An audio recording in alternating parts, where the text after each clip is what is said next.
What's up? Ghost Fictions is here, and we're back again. This is the part 3 of a story where Izuku became the Dark Slayer Vergil Successor. But before we start, please consider subscribe to the channel and give this video a like. Don't forget to check the description for more informations, and support the amazing author Armored Lord 1115 for writing this story. Now, let's get into part 3. Chapter 7. You. Harem, watch out. Shouted Izuku as grabbed onto you and jumped back with her, teleporting himself a few feet away just in time to avoid several acid-filled needles that pierced the ground with such ease, showing how deadly it is. Seeing the purple substance coming from those needles, Izuku knew he is going to be in trouble if that actually hit him, albeit he didn't know that his own accelerated healing can be the same as Yu's automatic regeneration, which can be considered immortality in of itself. Harem also instinctively jumped away, using aerodynamic to put enough space between him and the large monster that appeared out of nowhere, taking the appearance of a very large intimidating scorpion. Its size was huge and was downright overkill, since it wasn't really part of the dungeon. Instead, this was done by her uncle, using one of the ancient magic's metamorphosis to create the scorpion. Where the hell did he come from? Shouted Harem in surprise as he was on guard at seeing the intimidating monster and knew that it was dangerous since he didn't sense it even when he was on guard. Looks like whoever put you here really wanted you to stay, said Harem with a grin as he glanced at Yu, who was holding tightly onto Izuku. He must be one hell of an asshole. Either way, that won't change anything, we're still going to kill it, said Izuku with a grin on his face as well. This is why we're friends, said Harem with a grin, since the two of them think the same thing. Yu looked at her two saviors with surprise at how nonchalant they were acting at the moment. A person with a common sense would usually abandon her and escape to see another day. She wouldn't really hold it against them if they did, since they barely knew each other, albeit she'd be miserable, but the two before her refused to even consider abandoning her behind, and it made her warm. Izuku pulled a vial that contained ambrosia and handed it to Yu, who looked at it curiously as she gripped it, while Izuku, seeing this, had decided to explain to her what it was. This is an ambrosia, it should help restore your mana and give you strength to move. For now, hold onto me tightly. We will definitely keep you safe, said Izuku while Yu nodded her head with a blush. She started to drink the vial, feeling its effect take an instant to happen before she clutched tightly onto the empty vial, as Harem and Izuku had a stare down at the monster. Having Yu clutched tightly on his back, Izuku was holding onto Yamato tightly as the stare down ended with the scorpion letting out a shriek that had echoed throughout the chamber, declaring its intent to attack. Ting. Harem shot a bullet using Donner at the monster head, which is normally the sure hit kill spot for any being including monsters, but that scorpion was no mere monster, as its skin was made of star ore that hardens whenever it is exposed to mana. So as a result, the bullet had only bounced back. The scorpion didn't even receive a scratch on its skin, instead it can be said that the bullet had only annoyed it, rather than damaged it. It's like dealing with an irritating bug that you're trying to swat away. If the monster had some form of intelligence, that's how its thought process was going to lean too, as it was seeing 3 annoying bugs. It didn't even budge. This guy's way stronger than those other monsters that we faced down there, said Harem, who decided to first test the monster out but discovered that it didn't scratch it. My turn. Judgment cut, said Izuku, taking the II stance of the Dark Slayer style. He unsheathed and sheathed the sword quickly as one of its arms was cut off, surprising both Harem and Yu. The hell? My own bullets had no effect on it, but you can damage it that easily. You bastard, you're the one who's a living cheat. Harem grumbled angrily at the unfairness of this. The scorpion, having lost one of its legs out of nowhere, lost its own balance and started to fall to the ground. Harem reacted quickly and pulled a flamrock grenade and tossed it at the scorpion, which caused it to explode as it started to burn the scorpion, with the temperature rising to 3000 degrees. They're not using incantations or magic circles. They're like me. They control mana directly, thought Yu in her head, although she couldn't help but admire Izuku more, especially when he damaged the scorpion when Harem failed to do so. Priya.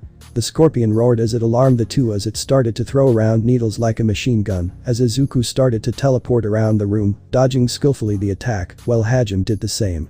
Unfortunately, some of them had hit Harem, but in a non-fatal spot, while Izuku received one directly to his chest that should normally be insta-kill the moment it hit him, given that it has acid property in them. Izuku shouted Yu in clear worry and terror that she may have lost her own soulmate like this, while Harem, who fell on his knee, was shocked that Izuku got hit in the chest and thought the worse, but Izuku suddenly pulled out the acid-filled needle from his chest. You have something that belongs to you, asshole, shouted Izuku as he threw the needle back at it, which actually managed to pierce its own skin. The large gaping hole in Izuku's chest had instantly regenerated in a second, which surprised them even more, while Izuku attacked once more, cutting off another one of its legs cleanly, which made it fall face first. What the hell? That needle had pierced your chest, you should be dead. Shouted Hajime in shock. He was glad that he was alive, but that didn't make sense. It's probably my accelerated healing. I honestly don't know how strong it is, but I guess getting pierced by an acid-filled needle to the chest is nothing. Said Izuku with a grin, clearly pleased to have learned something new. You're like me? Said Yu in surprise as she realized that Izuku may also be an atavist or immortal like her, while Izuku raised an eyebrow, not knowing what she meant. I don't know what that means, but we will talk about that later. For now, we have a monster to defeat. Hajime, you okay there, bud? Asked Izuku as he looked at Hajime, who just pulled out a needle from his thighs. Yes. This is really troublesome. Said Hajime, while Izuku couldn't help but agree with him. Yu climbed off his back, which surprised him as she turned to him. Do you trust me? Asked Yu while Izuku nodded his own head. He barely knew her since they've just met a few minutes ago, but oddly Izuku felt like he could trust her with his life. I trust you. Do you have something planned? Asked Izuku while Yu didn't answer. Instead, she hugged him and opened her mouth, revealing her fang before she bit on his neck, surprising him, but he calmed down. A vampire? I see, well then drink as much as you want. I trust you, Yu. Said Izuku with a smile which made Yu happy as she started to drink, while he lifted her up protectively with one arm. Scorpion had tried to send another wave of needles at them, but this time they were careful as they dodged, avoiding any attack from hitting them. Yu, who had a taste of Izuku blood, had left her in a state of frenzy as she started to drink more than she intended. It's delicious. His blood is the best. Moaned Yu in her own head as she had her fair share of tasting blood, but this was by far the best meal she ever had in her life. Was it because he was her soulmate that it tasted special? Was it because Izuku wasn't human? Or was it because she had been trapped down there, having not eaten, nor even drank in centuries? Yu didn't know the answer, nor did she care to know for now. Izuku was surprised by how much she was drinking, and was worried that he may end up losing blood, but he realized that his own accelerated healing extended not only to injuries, but also restoring his blood, so even if she kept sucking on his blood, he won't suffer from blood loss since it will regenerate. Yu reluctantly separated from his neck, even though she wanted to enjoy the delicious treat, but she didn't want to be a burden on those two who came to protect her. She didn't want to be a deadweight, and so she turned towards the scorpion with determination. Thanks for the snack. Azure Blaze. Shouted Yu with licking her lips as she used a supreme rank fire magic, which had resulted in a sphere of blue-white flames 6 to 7 meters in diameter, which impacted the top of the scorpion head. Given the potency of Izuku's demonic magic power, Yu had a large increase in her magic reserve, which allowed her to damage it heavily at its head, while Hajime took this opportunity to jump on its head. Beat this. Hajime shouted as he fired repeatedly at its damaged spot, causing a large enough hole to appear where he tossed Flame Rock Grenade and jumped away just in time for the grenade to explode, releasing enough flames to burn it from the inside out. He finally kicked the bucket. Said Izuku with a smile. He then turned to Yu and offered a hand for her to grab onto, as he smiled at her gently, which made her blush and smile back as she grabbed onto his warm hand. Her nightmare was over. She was now free and she had met very wonderful people. One of them is her soulmate. Yu knew then and there that while she had lost everything, she had met her destiny in an unexpected way. Let's leave, together. Said Izuku while she nodded her head eagerly as she hugged him tightly, while Hajime smiled but also annoyed at the same time. Now then. We've prolonged talking about this, but this needs to happen. Who are you really? Asked Hajime. He wasn't going to drop this topic, and Izuku was also curious. Hajime was cutting a monster meat to cook as he had used transmutation to create some sort of cave inside the labyrinth. The walls had surrounded them completely, which gave them protection. I was betrayed. As you may have noticed earlier, I'm a vampire. I was the strongest in my clan, so I was chosen to lead my people. But one day, my ministers decided they'd be better off without me. Said Yu, who currently sat on Izuku's lap, who didn't mind. Yu felt more comfortable in his arms as it reminded her that she was now out, that she was not dreaming all of this.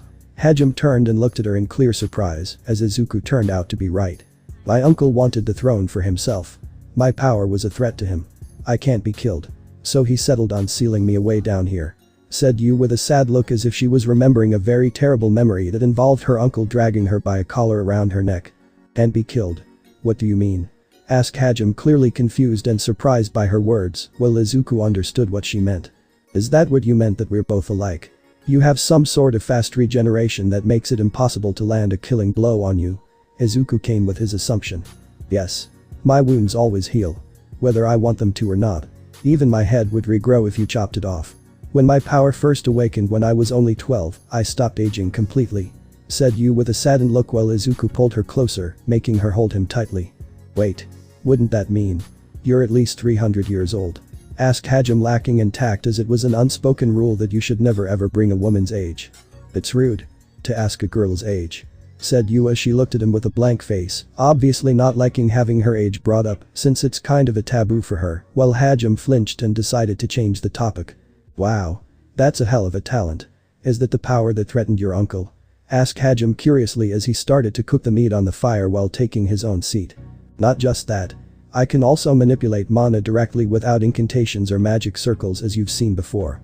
I have an affinity for all elements, said Yu smugly while the two remembered her powerful spell that damaged the scorpion badly. Look, you don't have to rub in the fact that I don't have elemental affinities, okay? Said Hajime, clearly annoyed since he knew that he was never talented when it came to elemental affinities. If I remember correctly, according to the history books, the vampire race was actually wiped out a few centuries back due to a war. It's unfortunate, but you may be the last of your own race, said Izuku, feeling sympathy for you. It's fine. I'd like to think that I was a good ruler to my people, despite having been only 17 when I was crowned as queen and ruled only for 6 years before my uncle betrayed me when I turned 23. Said Yu, saddened, but she had felt acceptance.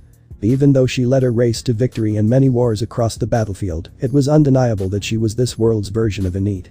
She was just irresponsible and often got her uncle and many of her servants to pull their hair from frustration. She wouldn't say that because she wouldn't want to ruin her image in front of Izuku. Hey. Do you know our location in the labyrinth? Asked Hajime as he looked at the wall as if he was seeing through it, and outside the cave were monsters, while Yu didn't have any definitive answers. No, but they say this labyrinth was built by a maverick, said Yu while Izuku and Hajime raised an eyebrow, clearly confused as to who this maverick fellow was. Maverick? Asked Hajime as he looked at Yu, who was too comfortable on Izuku's lap, as she decided to answer from what she knew or what she had heard of. The Mavericks. They were once the messengers of the gods, but then they rebelled and turned against their masters. Legend has it that they tried to destroy the world, but the gods discovered their plan. The Mavericks were forced to flee to the world's 7 corners, said Yu, calmly recounting the story. This is the first I've heard about that, said Izuku, knowing that the church must have made sure that nobody would know about them, since this would get people to ask too many questions. The only proof those Mavericks existed was probably through those labyrinths. Those corners are now called the 7 Great Labyrinths. It said that the Mavericks had built a stronghold in each labyrinth's lowest depths. Those strongholds might include passageways to the surface, said Yu, which had made Hajime grin. I guess we'll try finding that stronghold, then. We've still got some stuff to do. But go on and sleep if you want, said Hajime as he started to eat the meat while looking at some of the loots he gathered. He was thinking of using this time to make weapons using the star ore that he found from the skin of the scorpion. If the monsters down there were going to be anything like that monster, Hajime thought it was time to upgrade his weapons and create new ones. Izuku, Hajime. How did you two wind up down here? Yu asked, being quite curious. When Izuku freed her, he had indirectly revealed that they were also betrayed, which made her curious about their story. It's not exactly a very pleasant story, but since you told us your story, I guess it's our turn to tell you how we came here, said Izuku as Hajime decided to let Izuku handle this. Izuku then started to explain how they were just students from Earth, and how they were just summoned here up to the point where they got sent to the labyrinth for a training exercise, and then how they were betrayed and thrown here. Hajime had also added a few things onto his story, and before long, Izuku was done with the story. Naturally, the story had impacted Yu, whose tears were spilling out of her eyes, definitely sympathizing with them. What are you crying for? Asked Hajime with a small tired sigh, wondering what was going through the former vampire queen's head. That was heartbreaking. Yu expressed her true feelings about the story that she was told. She now had understood how similar they are to each other, in which they were betrayed by someone who was close to them. Aoki Amanagawa. He's my enemy. He must die for hurting Izuku. Thought Yu in her head, thinking about the kind of torture that she will put him through before she will watch his life slowly faded away from his eyes. Don't worry about it. We don't really lose sleep over our old schoolmates anymore, said Hajime as he started to work on his new weapon, while Izuku nodded his head. I can't exactly say that I didn't see it coming. Even before, I've had the feeling that someone had ill intentions towards me and Hajime, but I didn't think they would move this soon to get rid of us, said Izuku while Hajime nodded his own head in agreement. So what are you two going to do then? Asked Yu curiously. She doubted those two would ever return back to those humans. Our main concern for now is surviving and reaching this lair, which should be at the 100th floor. Maybe we can have some insight on what we're just dealing with since the kingdom is dishonest. After that, it will be a matter of finding a way back to our respective homes. Izuku replied while Hajime confirmed by nodding his head as well. You two want to go back? Asked Yu, looking down as she remembered that she had lost her own people in her home. She was basically homeless. Of course we do. A lot has changed, but… Hajime spoke as he realized the gloomy atmosphere as Yu looked down. I have no home to return to now, said Yu as she buried her face in Izuku's chest, clinging to him. It was obvious that Yu was attracted to Izuku the most, who placed a hand at the top of her head. Then come with us, or rather you will be coming with us, Izuku said, suddenly determined to not accept any refusal from the former queen of the vampires, as he was going to take her with him.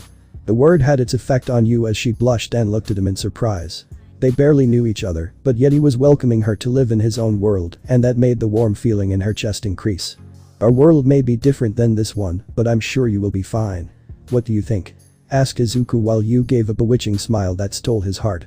Okay, said Yu as she smiled at her soulmate and buried her face into his chest, snuggling close to him for more comfort. Izuku responded by hugging her back as everyone sat comfortably. Izuku proceeded to open a few parts of the gakurin that he was wearing to reveal a large portion of his neck. He pulled the back of her head from his chest and brought it to his neck, surprising her. Izuku, what are you? Asked Yu as she looked at him with surprise. When a human shows his neck and offers his blood to a vampire, it's considered a sign of deep trust between both parties. Go ahead.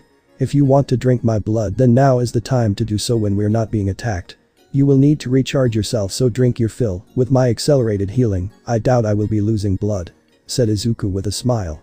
You remembered the taste of Izuku's blood from earlier, which tasted like the finest wine on the planet, or rather, not even the finest wine can ever compete with the taste of Izuku's blood, which was so addictive that it took all of her willpower just to separate from it. Now that she was offered to drink his blood, she could already smell and even hear the rich blood sloshing in his neck. Her mouth watered greatly before she threw herself at him, latching onto him tightly. Izuku was pushed on his back as she towered over him with drool coming out of her mouth before she buried her face into his neck and sank her fang into it as she started to drink on his delicious blood with such intensity that it almost looked like she was trying to suck him dry of his blood. I'm getting turned on from this. I think I hit my head during that fall, thought Izuku as he felt some shame that he was actually getting hard from having Yu suck on his blood. Not only that, with her latching onto him, her naked bosom and crotch was pressed against him, and her hair that released a very nice fragrance made him even harder as he unconsciously buried his face into her hair, wanting to let himself drown in said fragrance. He loves my hair. I'm so glad. Yu thought in her head, clearly happy to know that he is attracted to her, and decided to take care of it for his sake. She was getting aroused even more, especially when smelling his arousal. As if smelling his arousal, Yu had rubbed her crotch against his own. She instinctively felt the urge to breed with him. She wanted to say screw it and get rid of this pesky clothes and mate with him here, but Hajime was there. Even if Hajime already saw her naked, Yu already belongs to Izuku as they were soulmates. Yu won't let anyone else see her own body, but Izuku, as she started to rub her hands against his chest, instinctively unbuttoning the rest of his gakurin to feel his body with her own hands. You damn bastards, murmured Hajime as he turned around, clearly flustered from the sexual act being committed before his eyes. He didn't want to see this, and so he looked at the wall instead as he worked on his weapon. Status open, said Kaki calmly as his status plate activated, revealing his new stats as he gave it to the Knight Commander Meld, who took it with an impassive look on his face, while only stating the name, level and job. Status. Name. Kaki Amanagawa. Age. 16. Sex. Male. Level. 50. Job. Hero. Strength. 620. Vitality. 620. Defense. 620. Agility. 620. Magic. 620. Magic defense. 620. Skills. Elemental affinity. Elemental resistance. Physical resistance. Composite magic. Swordsmanship. Herculean strength. Quick step. Foresight. Increased mana recovery speed. Presence perception. Magic perception. Limit break. Language comprehension. Seems you've grown even stronger, said Meld in a stricter voice as he handed the status plate back to the hero. For Meld, he couldn't see Kaki in the same light as before the incident. Meld had always lived with the principle that if you can't sacrifice yourself for others, then you shouldn't let others sacrifice themselves for you. What Kaki did was worse than this. Kaki had betrayed what was supposed to be two comrades in arms. He didn't have any remorse for his action, instead he was justifying his action, or rather he was acting as if the two sacrificed themselves for others when he himself was behind their fall to the abyss. We will continue with practical training within the labyrinth with the present members.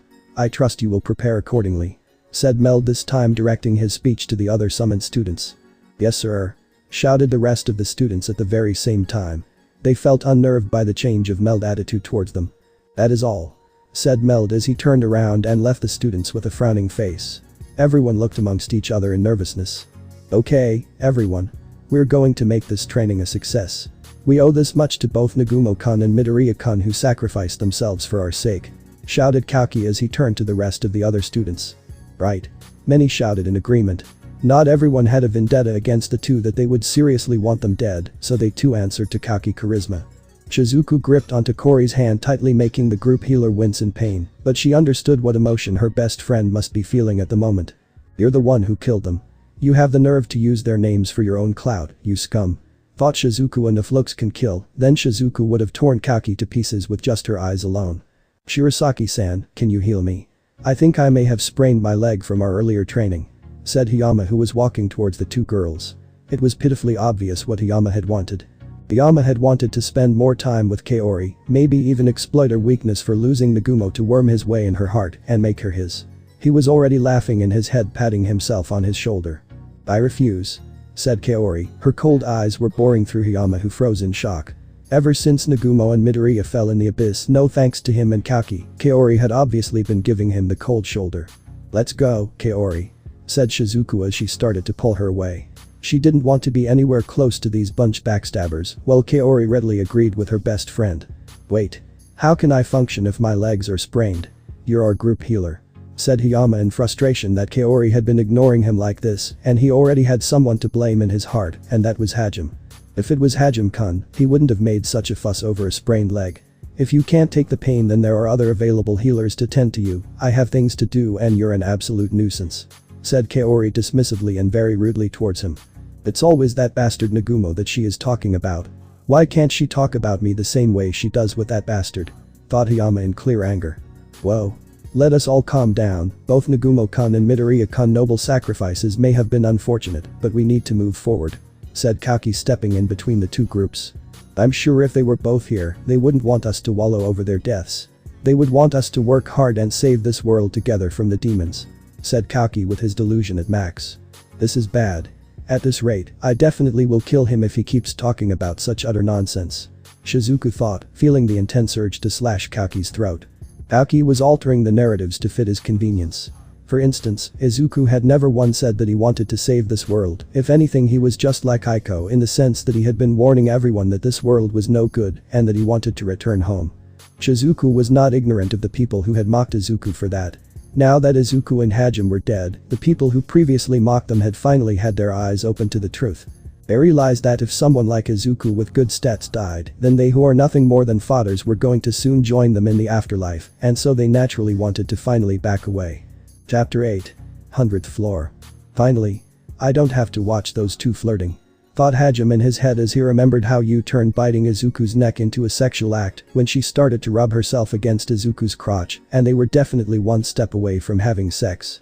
He didn't want to admit it, but he was getting uncomfortable. They were quite deep in the abyss that they should be thinking about how to safely arrive at the Maverick Lair, rather than messing around like the two were doing, but he decided to ignore it for now. The current location of the floor was quite odd in the sense that they found themselves in a forest.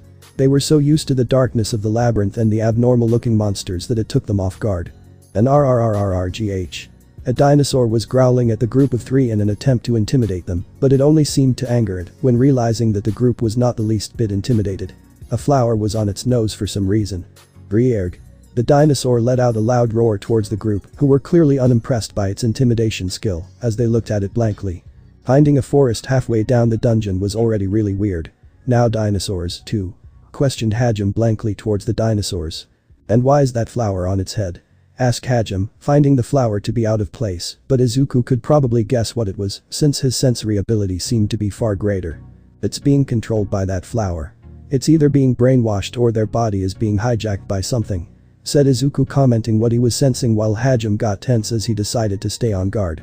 Crimson Javelin Yu fired a flame that turned into a spiral-shaped spear and pierced through the mouth of the insolent dinosaur that dared to roar at Izuku, which caused its face to be incinerated. Yu currently stood on her own feet as opposed to before when she struggled on her own feet. Sucking Izuku's blood had made her recover faster than she normally should be, but that's because she realized that Izuku was unique and possibly not a human. You could tell that Izuku had no idea about it, especially considering that they were humans who were summoned in this world to act as humanity's hero, so she concluded that he wouldn't know about the changes unless something too abnormal became apparent. She decided to observe him for now because she felt there is more to Izuku. She turned to Izuku and by extension Hajime with an excited smile on her face. "Well, am I being useful?" asked Yu with a smile on her face and her hand raised and clenched, showing her own enthusiasm to contribute to clearing the labyrinth and not being a deadweight to the group. So useful, I'm kinda feeling like a deadweight," said Hajime. It was unknown whether he was being sarcastic or genuine, but Yu had decided to accept his words as such, but she wanted to know Izuku's opinion the most out of the two. "I think you may be the greatest magic user I've ever met so far," said Izuku with a smile as he gazed down at Yu with a smile which made her smile with a bright smile. As they walked deeper, Izuku had kept stealing glances at Yu. There was something about her that reminded him of something or rather of someone of the past, but that didn't make sense to him. Whenever he looked at Yu, he could only remember a beautiful woman who had fairly long, straight flaxen hair, as well as dark-colored eyes, and a very fair complexion. She wore her bangs short and swooping off to the right side of her face. Her eyebrows were noticeably darker than the rest of her hair. "This is odd. I know those two aren't connected, but is it because they both look alike? Is that why I'm particularly fond of her? Does that have something to do with that dream I've been having?" thought Izuku deeply in his head but decided to put it on later. The group continued on while occasionally dealing with the monsters. Yu, being eager among the group, had started to display her talent in magic to dispatch those monsters. "It's great that you're eager and all, but are you maybe overdoing it a little?" asked Hajime as he looked at Yu who stood at the front to deal with the monsters that attacked them. "I've gotta help out. I'm both your partner so I can't just stand back and let you two do all the work," said Yu with conviction in her eyes to help the two who had saved her from the darkness. Yu of course dreamt of being saved by a knight, more specifically a knight of Sparda, but she didn't want to be constantly saved like she was some kind of a damsel of distress who can't fight. She wants to be able to stand by their side, more so by Izuku's side. Not to mention, she still had her pride as queen of an entire race. "Don't worry Yu. You've already been a great help to the two of us, but it's best if you conserve your magic instead for a much greater enemy," said Izuku as he patted her head. Okay," said Yu with a blush on both her cheeks as she enjoyed the gesture of being patted on the head by Izuku, while Hajime on the other hand rubbed his head since he was acting soft towards their new companion. "Seriously, what the hell's wrong with me? The way I'm acting now would have made me laugh a few days back," thought Hajime to himself before his eyes narrowed as if sensing something. "10 monsters incoming. Let's hit them with a preemptive attack," said Hajime while Izuku nodded his head as he too was prepared to attack. As they rushed, Izuku and Hajime had noted that they were being surrounded. It seems that whoever was controlling them had some form of intelligence in them, unless the dinosaurs can work as a pack. Hiding in the bushes of the forest, Hajime was quick to point the barrel of Donner to the source of the problem, which happened to be the flower, and with precision, he shot the bullet. Blam! Hajime's bullet pierced through the flower on the nose of one of the dinosaurs in order to test a theory. This caused the dinosaur to fall to the ground, but it was not over, at least that's what Izuku could see. "I guess flowers are all the rage now," commented Hajime as he looked at the defeated monster, but he was not convinced that it was dead.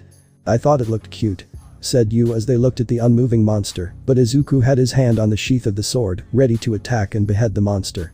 "Be on guard, it's probably just recovering from whatever the hell it was mind controlling it just now," said Izuku while the two nodded, and just like Izuku had predicted, the dinosaur stood up.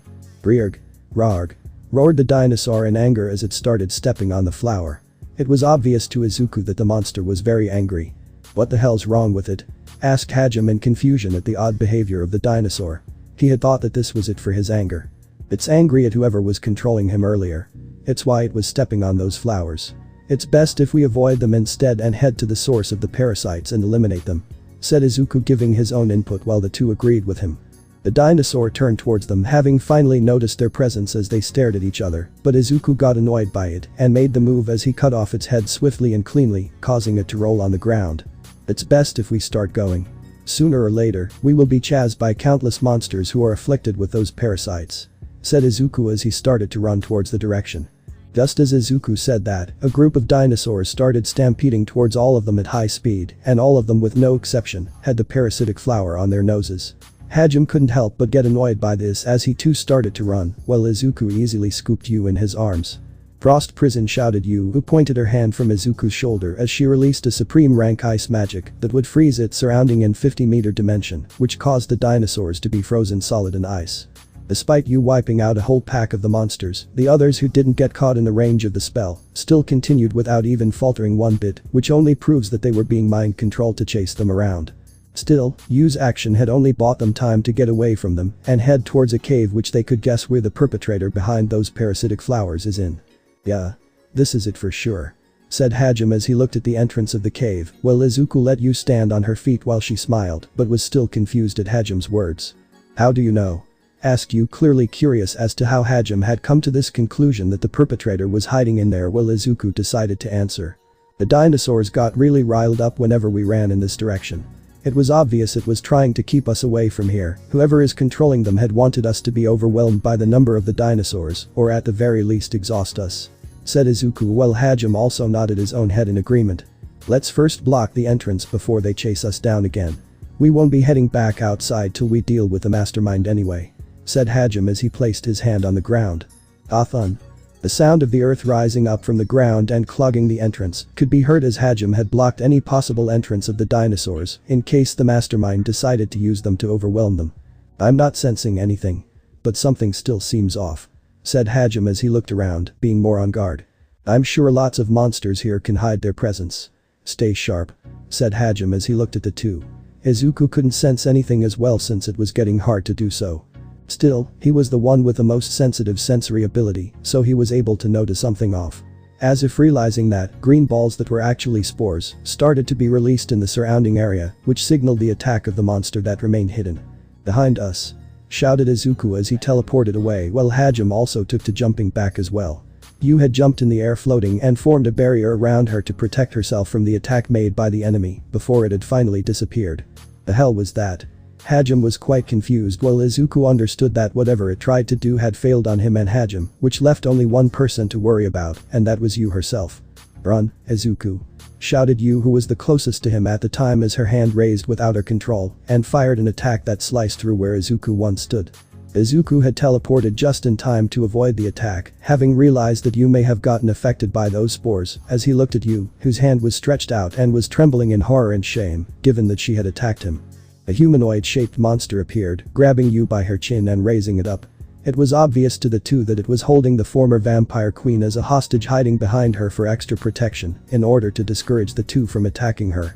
Izuku, I'm sorry, said Yu, clearly in distress, as a flower grew on the top of her head before her hand was raised up once more and pointed towards the two, as if ready to charge for another attack. I can't control my body, Yu said, as the spell that she was charging was definitely going to be a strong one. Harem could only jump back, grunting in annoyance as he realized that the earlier attack was spores. So these little balls were spores. Now you've done it, said Harem as he distanced himself from the monster and by extension Yu herself, while also wondering how to deal with this situation. Did you people forget just who I am? Said Izuku with a grin as he took an eye stance of the Dark Slayer style. The monster seemed threatened, but it didn't think that the attack would reach it. He slashed so fast that he had cut the flower on Yu's head cleanly without harming her, while at the same time cutting half of the monster face, which with its brain cut off, it instantly died before it realized what happened. Yu was surprised and touched her own head. Her head remained unharmed, showing how skilled Izuku was when he had cut through the monster who was holding her as a captive and the flower on her head without touching her hair. You okay, Yu? You're hurt anywhere? Asked Izuku as he checked up on the former vampire queen, who blushed. Once again, she was saved by him from a threat. She didn't know if she should be happy that she was saved, or should she be upset with herself for causing such a blunder and putting the man she loves in danger because she let the enemy control her that easily. Still, hearing his words of worries over her made her heart flutter in happiness and hugged him tightly, which Izuku returned the gesture by wrapping his arm around her as she felt comfortable in his arms. I am fine. You saved me again, said Yu with a blush on her cheeks, while Harem on the other hand had ignored the two lovebirds and went towards the monster. It's only natural I'd save you. Now, let's take a rest. You can drink my blood during that time since we're going to be heading to the final floor, said Izuku with a grin on his face. Yu nodded her head shyly as she buried her face in his neck and sank her fang in his neck and started to drink his blood. Izuku scooped her up in the air as he walked towards Harem, who started to cook the monster meat. Izuku, Yu and Harem walked down the stairs as they were met with a large room and two double doors that would lead inside the Oscar lair. That means that the Great Orcus Labyrinth was much deeper than people realized. My skills don't sense anything up ahead, but my instincts tell me that going farther is dangerous, said Harem with a grin on his face. This was the final floor. Finally. It felt like forever since we first fell here. Said Izuku, feeling relieved that this will be over. His stamina isn't going to last forever if this keeps going on for that long. Izuku. Said Yu softly, her voice shows understanding because once they walk inside the lair of Oscar, they will be safe and may finally find a way to leave the labyrinth. Whatever's waiting up ahead, we've just gotta plow through it. Let's go. Said Hajime with a grin as he prepared his weapons as they all walked towards the door only for a black summoning magic circle to appear in front of the three. It was the same summoning circle that had summoned the behemoth, albeit this one was larger as it took a large portion of the room. It was obvious that the monster will be far bigger than anything they have ever faced up to this point. You two. Get ready. Something really powerful is coming. Said Hajime as he prepared his weapon ready to attack the monster when it showed up. Way to state the obvious, Mr. Edgelord. Said Izuku with a grin which resulted in veins to pop in the temple of Hajime's forehead as he was tempted to start shooting Izuku for that comment. I'm not an edgelord. Shouted Hajime with a scowl before a Hydra appeared. Their large imposing figure was casting a noticeable shadow onto the group as they could all see 6 heads. You gotta to be fucking kidding me, this is way to overkill. Whoever made that monster, I need to have a talk with him ASAP. Said Izuku, speaking Hajime's own thoughts as well. First dinosaurs, now straight up myth, shouted Hajime angrily, also clearly outraged by the final boss as he knew that this was going to be their hardest fight ever. The red head of the Hydra had opened its mouth as it let out a terrifying roar that would zap away the will of any person, but not for Izuku, Hajime or you who are strong. Its maw started to build up mana in its mouth, forming a ball of condensed fire before expelling it towards the group. Hajime had quickly used his skill to just avoid the incoming attack before he started to shoot several bullets at one of the heads, managing to injure it much to his relief. Good.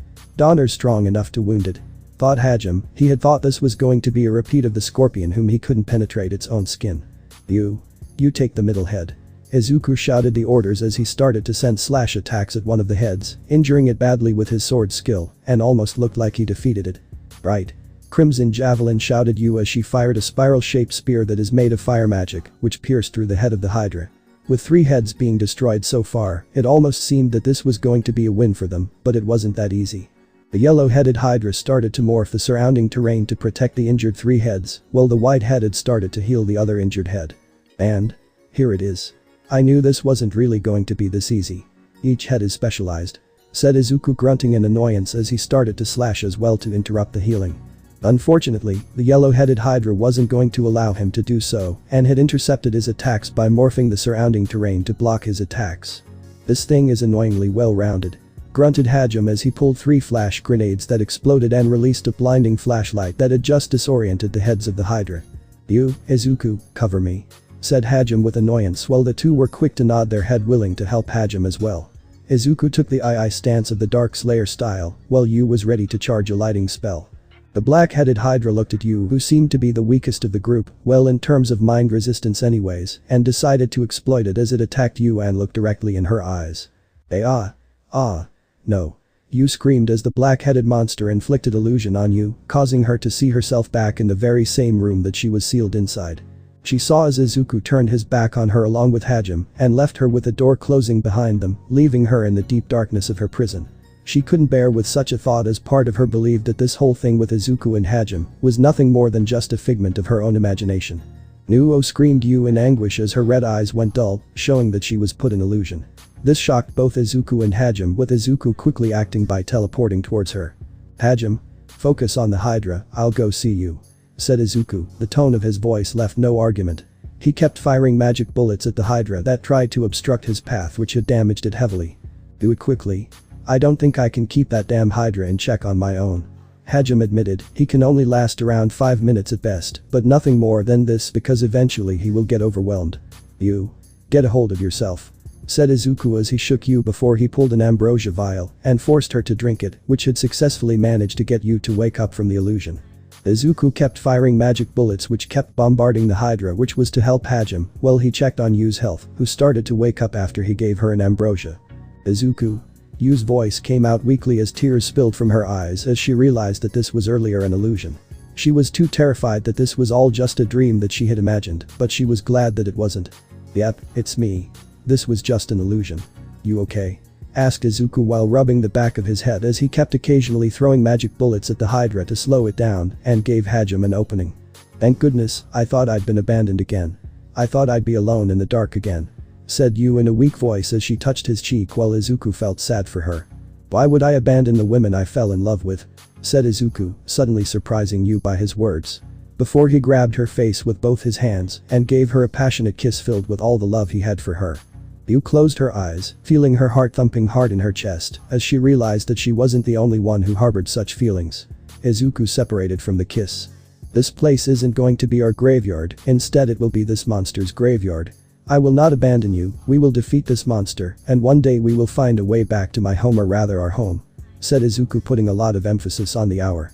Yu couldn't help but smile happily at his words as she realized how silly her previous thought was. Izuku wasn't going to really abandon her, and neither was she going to abandon him either. You two lovebirds, I need help there.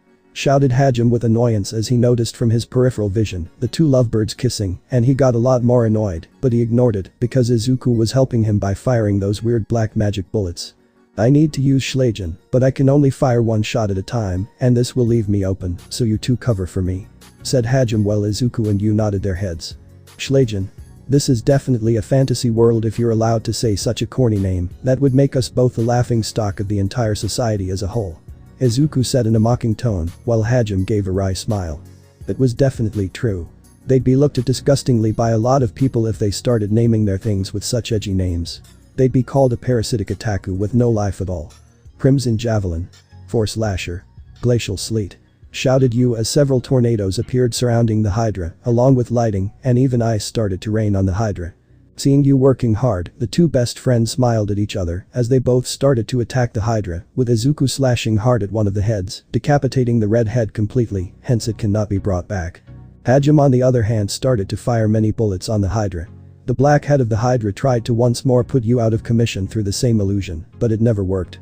Yu could only touch her lips as she remembered her kiss with Izuku earlier and smiled, knowing that the illusion will never work on her again, whether that was because she had developed resistance or because she knew Izuku won't abandon her was up to debate. That won't work again. Shouted Yu as she released a lightning strike that impacted the insolent black-headed Hydra, sending it flying towards Harem as it tried to debuff Harem, but it wouldn't work on him. As he started to fire 3 consecutive bullets at its head, injuring it before he pulled SLAYER and created an air platform as he levitated off the ground and pointed the barrel at all of them, intending to take them all out together. I'll take them out all at once. Harem shouted as he pointed the barrel with an insane grin as it started to charge magic power before firing it, which released a powerful blast that impacted the Hydra. Heavenly Blaze.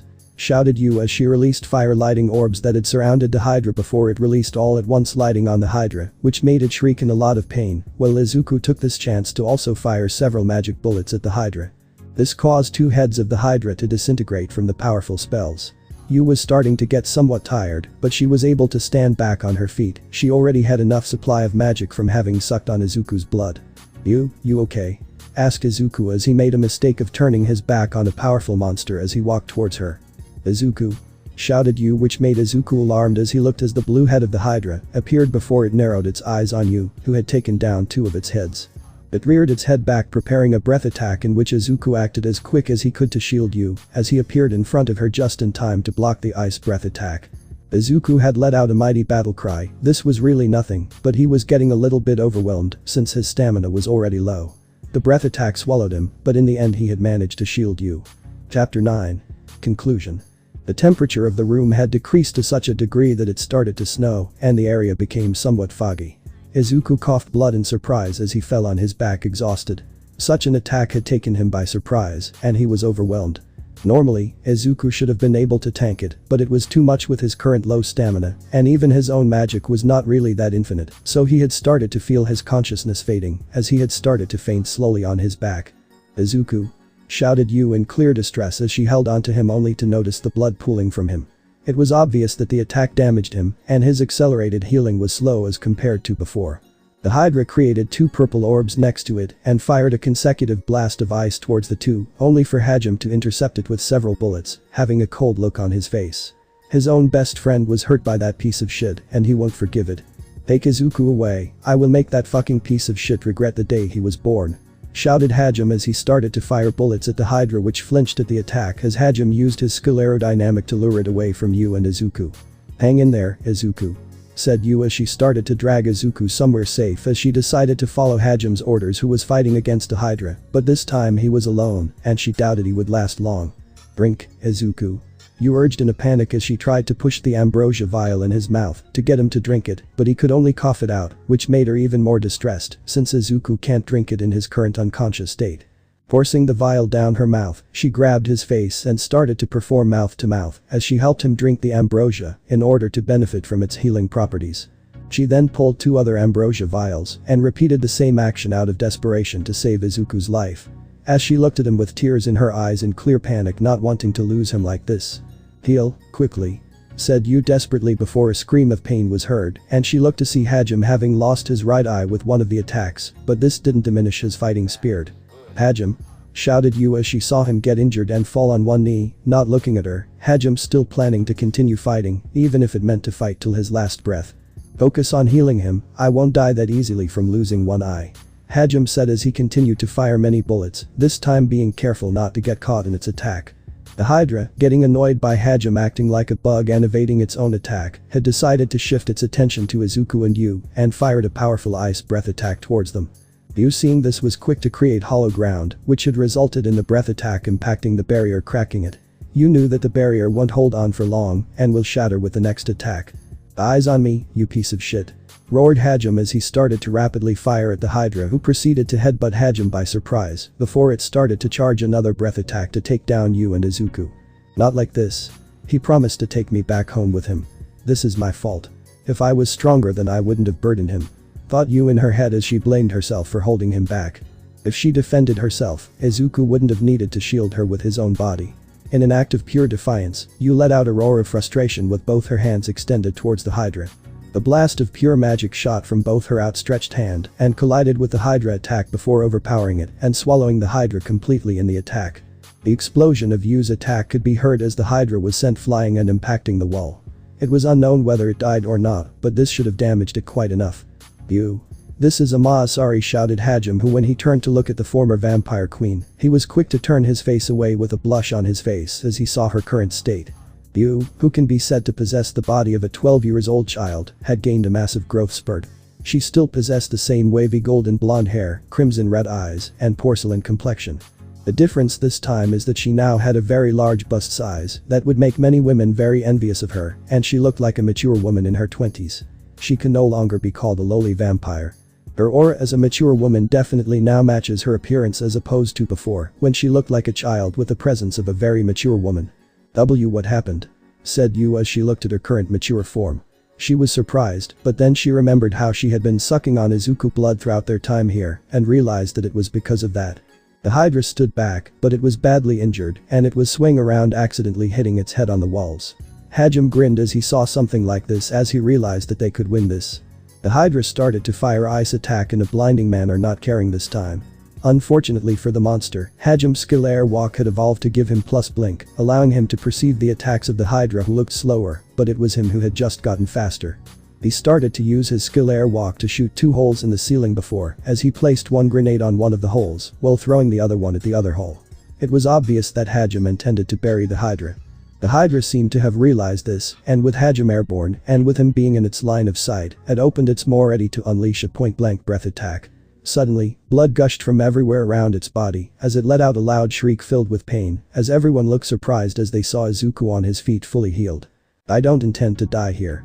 I will be ashamed to call myself a man if I make the women I like cry like this," said Izuku, trying to be cool in front of Yu, who was overjoyed to see him back on his own feet as he wiped his mouth with the back of his blood-stained white glove.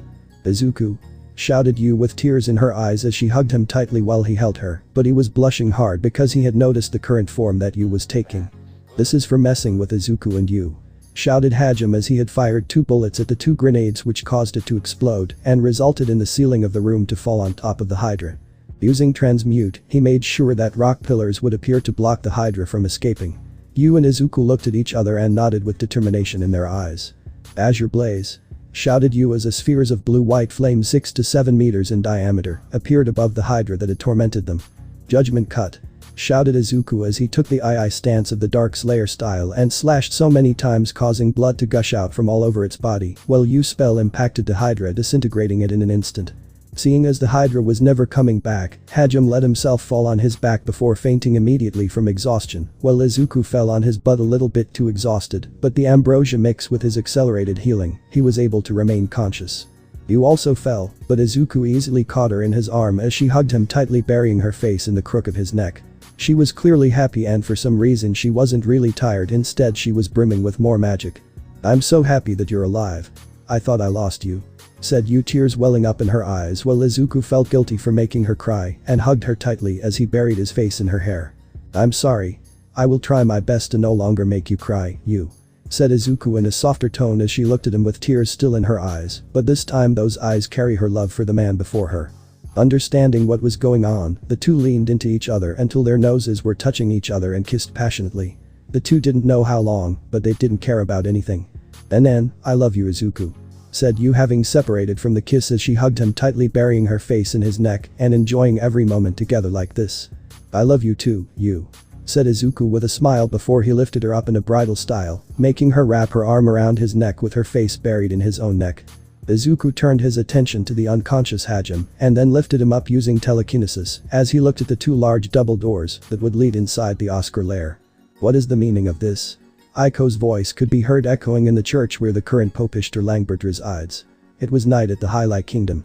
The deaths of both Izuku Midoriya as well as Hajime Nagumo was still fresh on people's minds, and it was something that was whispered to this day, and most of those conversations were quite unpleasant to hear. Those conversations came from the nobles in the kingdom. Hajime Nagumo was a synergist with 10 in all of his stats. Hajime only had 2 skills as far as everyone knows, which were transmutation and language comprehension, which compared to the rest of the hero party, he was the odd duck. It was obvious that Hajime's treatment was different compared to the rest of the students, as he was treated as a deadweight, albeit it was never voiced, but one can sense their feeling from just the atmosphere alone. Even the maids that worked in the castle had always looked down on Hajime, with them whispering behind his back, or in most cases pretend to be deaf and ignore Hajime whenever he asked them for something. It was disheartening, but Hajime never did care and ignored it. Now that Hajime is dead, those noble voices were heard as they stopped hiding their true feelings of Hajime. Words of insult were thrown around, and nobody even bothered to remember his name. It was used to refer to Hajime as he was just seen as a peasant who held the hero party back. Izuku, who while treated better than Hajime, was still received with suspicious looks from the other nobles in the kingdom of Highlight. It was the first time that a person's appearance had started to change just from receiving a job, and as such rumors had spread around. He was seen as secretly a demon, which isn't exactly false, but also not true. Izuku was only a half-demon, albeit he was unaware of such a fact, but those rumors had spread, and it became no longer a rumor, but rather some kind of a hard fact.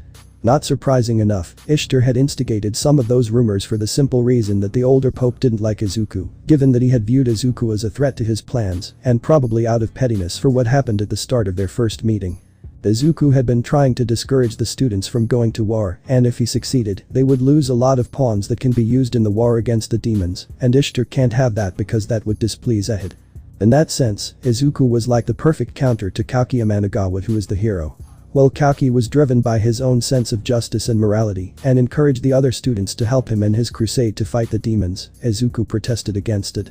Izuku knew there will be those who will continue to fight regardless of what he says and regardless of the danger, but he had wanted to discourage many of the students who don't have what it takes to survive to back away, to spare them from trauma and from getting killed. Many of the students had mixed fiction with real life. The concept of plot armor like in those fiction novels doesn't really exist here. This was real life where a mistake can reap away your life, and there is no coming back from it. Their sense of justice and morality does not apply in a world where the strong live and the weak get trampled on and die forgotten. He even tried to appeal to them by reminding them of their families, and it seemed to work for some, but Kaguya seemed to also counter him by gaslighting them. Hence it was an intense struggle between the two, and Ishtar was getting fed up, so he spread the rumors. Naturally, the student will lean on the righteous and heroic person, which is Kaguya, rather than the person with very bad rumors surrounding him. With Izuku's and Hajime's death, Ishtar imagined that Kaguya won't be hindered anymore and can lead the hero party to fight in the war. Unfortunately for him, many of the students finally cowered in fear when finally realizing that Izuku's words were true. They regretted not listening, and some of them outright shut themselves in their respective rooms, clearly showing signs of trauma from watching 2 of their classmates die before them. They couldn't be blamed. Those people lived in a world where peace was just maintained by the symbol of peace, All Might, so seeing death was like a slap to their faces that reminded them that they were not in Japan. If someone like Midoriya died, then someone like me will definitely die next. I don't want to die. I don't want to fight anymore. Please return me back home. Please don't call me a hero. I'm no hero, I am a coward who want to go home. Those were some of the words that were muttered by the students who got their fighting spirit drained from them after seeing the death of 2 of their classmates. Some had just gone completely mute and became shut in, who had their food delivered in front of their rooms by the maids. Even in death, your influence over them is still gripping onto them. Curse you. Thought Ishtar when he had witnessed and heard the current situation with the heroes, or rather the pawns. Ishtar tried to force them to continue fighting for Ahit's entertainment. They're seriously not expecting that they will be living in the castle and be treated as royalty while doing nothing. At this point, they're being a nuisance as they're investing their own resources onto them. Inko, the teacher, had heard and came to him in the dead of the night to fight against his decision to force the unwilling kids to return to the battlefield. As the only adult in the group, she was responsible for them. You're forcing the students to fight, even when they don't want to. They just saw 2 of their friends die. They need time to heal from their grief and terror, shouted Inko, who had taken her own vows as a teacher very seriously. Not to mention, she still hadn't gotten over the deaths of those 2. She has blamed herself countless times for failing them, not knowing what she will tell their parents when they return to Japan. Throughout Inko's long protest, Ishtar had his back turned to her, gazing at the portrait of Ahit with a form of reverence. When hearing Inko's words, his gaze was cold and indifferent. This loss was unfortunate, indeed, said Ishtar as he lowered his face down and eyes closed, looking remorseful, or at least that's what Inko had thought, but Ishtar's voice showed insincerity. Ishtar was among those who knew about the true nature of Ahit. He knew he was nothing more than a pawn, but he was not disheartened in the slightest. Instead, Ishtar was delighted to hear that and devoted himself even further to the cause. But Ishtar, being seen as a pawn to be used as a proof of his value towards the self-proclaimed god of creation Ahit. It meant that he is a valuable pawn, unlike the rest who live and die without knowing the magnificence of his lord. Ishtar had built himself from the ground and became a pope of the largest church just to be of more use to Ahit. If his lord Ahit were to command him to jump from the divine mountain for his entertainment, then he would do so with a smile on his face. To Ishtar, he had really envied the heroes because they were granted divine blessing by Ahit himself. As such, he was very angry and disappointed when they rebelled, with many refusing to fight in spite of being given power. They were ungrateful and didn't deserve to be used as pawns, as they were useless. This was his opinion, but if Ahit wishes for them to stay on the board and entertain him more, then so be it. If that's what you really feel, then you need to stop this right now. If you don't, I won't help on the farms anymore, said Inko, using her own job as a farmer as a leverage to force Ishtar's hands. As if having already anticipated such an outcome, Ishtar turned towards Inko with a calm expression that shows that he was not worried in the least. He already had plans on how to appease this simple-minded woman. Then let me propose this. I promise that those who do not wish to fight will not be forced to do so, said Ishtar as he turned to look at Inko in the eyes, who was surprised. Thank you, said Inko, clearly happy that Ishtar had finally decided to listen to reason. Ishtar then opened his mouth to express the importance of the next word. Lady Inko, your job class, farmer, is incredibly important. We humbly ask that you use your abilities to continue cultivating our farming efforts, said Ishtar in a serious tone while Inko nodded. Excuse me, said Inko, excusing herself before she turned around and left the room as she thought back on how she should have done this from the very start. Ishtar looked once more at the portrait of Ahit, not seeming bored by having to constantly stare at it. Ishtar was truly a religious fanatic who would use those around him if it meant that Ahit would be satisfied with him. He didn't care about those students that refused to fight. Their job class wasn't even that impressive. As long as the hero and those close to him continued to fight, then that's good enough. Izuku felt his whole body being wrapped by something warm and soft. It was a very nostalgic feeling that he hadn't had the privilege of feeling since the last month or so. To be honest, he didn't know how long he was down there to begin with. This is the feeling of a bed. A cushion was gently catching his head and back. The softness of feathers wrapped his body. His dozing consciousness was thrown into confusion. What is this? This is supposed to be the labyrinth. Why is a bed? Izuku thought, but then he remembered how he, Hajime and Yu, had defeated the final boss of the floor, which was the Hydra. He had dragged Hajime using telekinesis while carrying Yu in his arms as he walked inside the Oscar lair. He was then welcomed by the ray of the sun, or rather it was an artificial sun, but it was still enough to move anyone who was trapped down there for a month to tears. After wandering around the large place that had a mansion that would make an architect drool, he managed to find a bed in a room where he had placed Hajime in it, who seemed to get even more comfortable.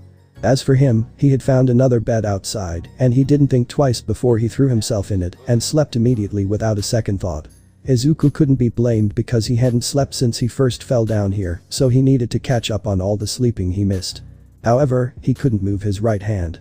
It was wrapped in a soft feeling that was different from the bed. His palm was also wedged into something warm and soft. "What's this?" thought Izuku as he moved his hand while he was still blank. He felt a certain elasticity between his hands, and it was squishy when he had touched it. Just keen on the feeling somehow, and it becomes a habit to keep touching. On. Yu's seductive gasp reached his ears, which had quickly alarmed Izuku, who noticed as he raised himself in panic. He hadn't paid attention before when he threw himself in the bed, but as he looked at it closely, the bed had a pure white sheet and it felt luxurious, and it even had a canopy. It seems the bed was on a stone pavement in a terrace atrium. A refreshing breeze blew by Izuku's cheeks and the canopy. His perimeter was surrounded by pillars and a thin curtain. Can you imagine a bed in the center of a Parthenon shrine? The whole space was filled with a warm light that he hasn't seen in a long time. "Chan. Izuku." "Ah." Yu's voice whispered in his ears, and it looked like she was having a very pleasant dream, or rather a very lewd dream that involves her and Izuku only. Izuku seems to finally acknowledge Yu's presence next to him. He had actually expected her to sleep next to him, but the reason for his blushing face came from the fact that she was naked, and he too was naked.